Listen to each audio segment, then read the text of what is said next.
Comment se faire respecter sans se montrer agressif? T'as déjà pensé que la seule façon de te faire respecter était d'être plus bruyant, plus froid ou plus intimidant? Si t'en as assez d'être ignoré, ou de te faire couper la parole, ou d'être sous-estimé, mais que tu ne veux pas devenir toxique juste pour gagner le respect des autres, alors cette vidéo est pour toi. Enregistre-la dès maintenant et écoute-la attentivement. Car une fois que tu auras compris ça, la façon dont les gens te traitera changera. Alors laisse-moi te donner 3 choses que tu dois comprendre.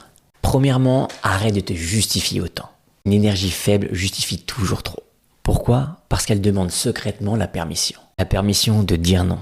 La permission de prendre de l'espace. La permission d'avoir des limites. Les personnes fortes ne ressentent pas le besoin d'écrire tout un paragraphe pour justifier une décision. Elles peuvent simplement dire « je ne peux pas faire ça » ou « ça ne me convient pas ». Et tu sais quoi? Juste en rester là. Tu sais, le silence est puissant quand on n'a pas peur d'être mal compris. Tu te sens à l'aise avec des réponses courtes et honnêtes, plus les gens ressentent ta confiance. Deuxièmement, cesse de réagir immédiatement.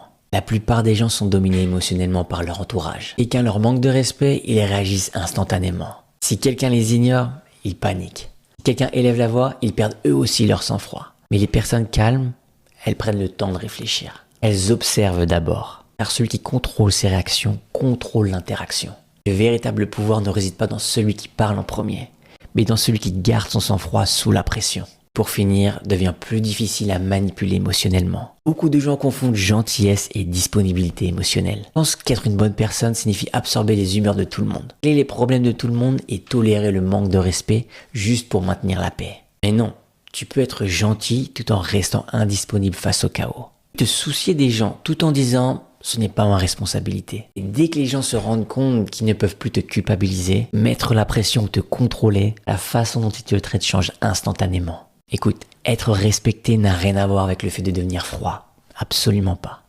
Il s'agit simplement de devenir solide, calme, clair, difficile à ébranler. Tu n'as pas besoin que tout le monde t'aime.